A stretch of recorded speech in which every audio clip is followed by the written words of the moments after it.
All right, kia ora everyone, it's Nathan Rose from Cap Gemini here in beautiful Auckland, New Zealand. I am super excited today. I'm going to take you through the promised demo of calling Cloud Flows in Power Automate from low-code PowerFX plugins. This was a question that I got from the community as I was doing a demo of low-code plugins. And I've said it before, but I'll say it again. I love it when you ask those completely out there, crazy questions. Can it do this? Can it do that? Because number one, I get some really cool ideas for demos like the one you're about to see. But secondly, as this feature's in preview, we get to really kick the tires and see what it can do. So right now we're in the realm of what's possible, and as it approaches its GA date, we'll start to walk it back to what's actually responsible. So it's up to you as to whether or not this is a completely irresponsible demo of Power Automate and low-code PowerFX plugins, but I am excited all the same to take you through it. Now, one more thing before we get into the demo, you're probably asking, why on earth would you want to call a Cloudflow from a plugin? Wouldn't you be better off just sticking to either a plugin or a Cloudflow for your automation? And it's a very good point. In production, you can make a toss up as to whether or not you would actually use this method.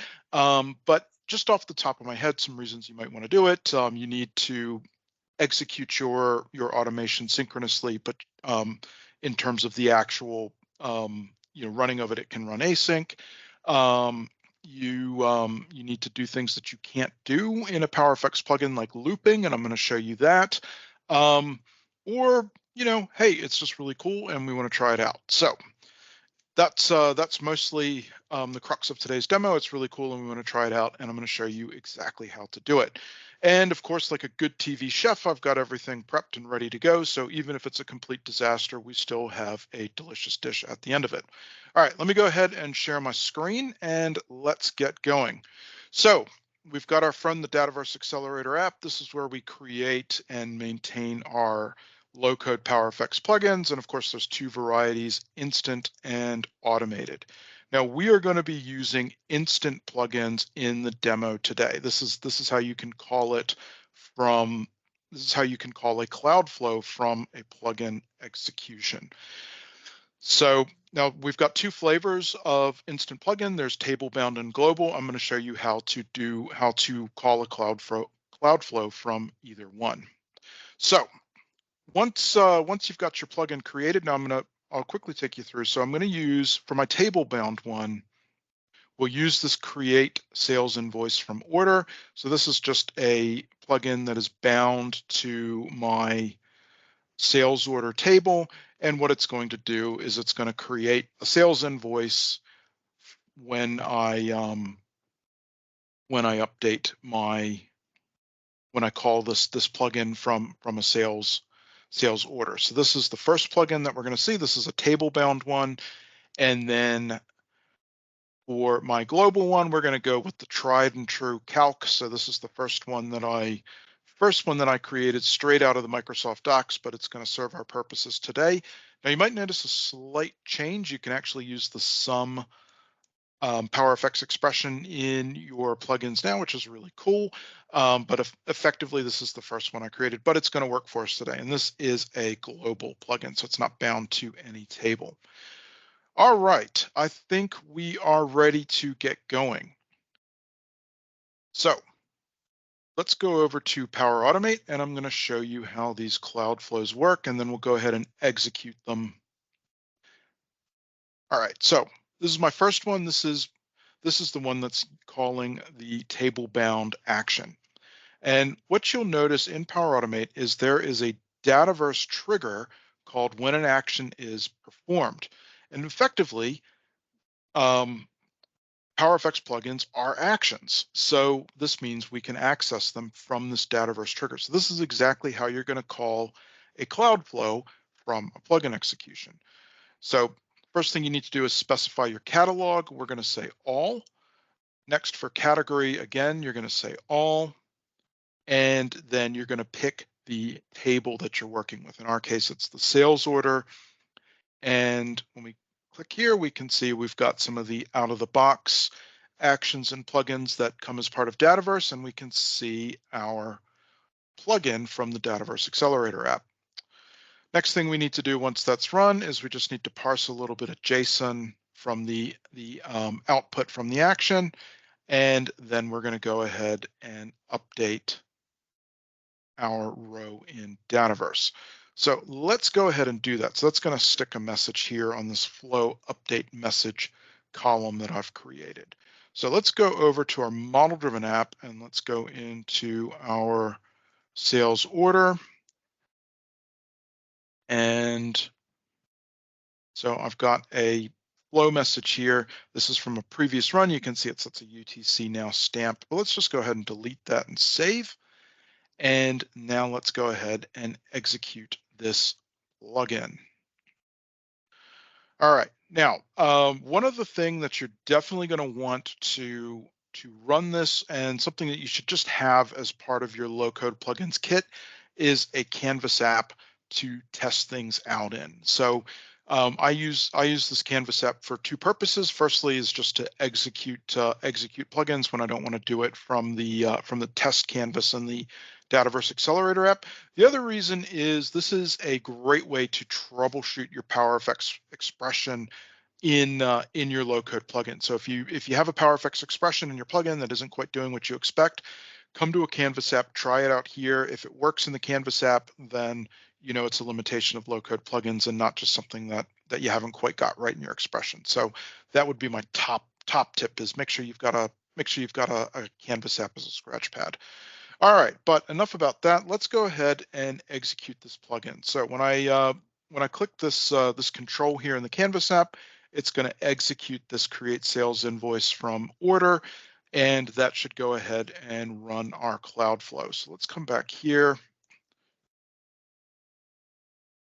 and let's go ahead and execute this, and let's see this Cloudflow hopefully run. All right, so I'm going to click the Alt key on my keyboard. Let's go ahead and execute this. All right, let's come back over here, and you can see that our Cloudflow has indeed run 3 seconds ago. Let's come back here and let's refresh this row.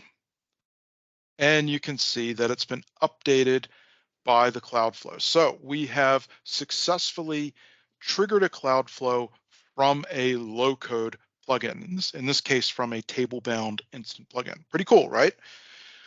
All right, let's kick it up a notch and let's execute a global plugin, so one that isn't bound to a table, and let's get it to do some looping for us. So one of the limitations of low-code plugins at the moment, at least as far as I can tell, is that we're not able to loop through rows with them. Now, based on my investigation into it, it looks like it's partially a combination of just limitations in PowerFX. They don't want you to do those kinds of things, but also you do have that 2-minute timeout for plugins in Dataverse. So generally speaking, you probably don't want to do a lot of looping like you would in Power Automate, but this is a way to potentially get around that. So say you wanted to make a synchronous call, so we want to send data synchronously to our Cloudflow to then go through and loop, and we can do that async. So this is our this is my Cloudflow. This is my unbound action test. Let's go ahead and I'll just take you through how it works. All right, so we're still going to use this when an action is performed, and we're basically going to leave everything blank. So we're going to say catalog all, category all, and then table name.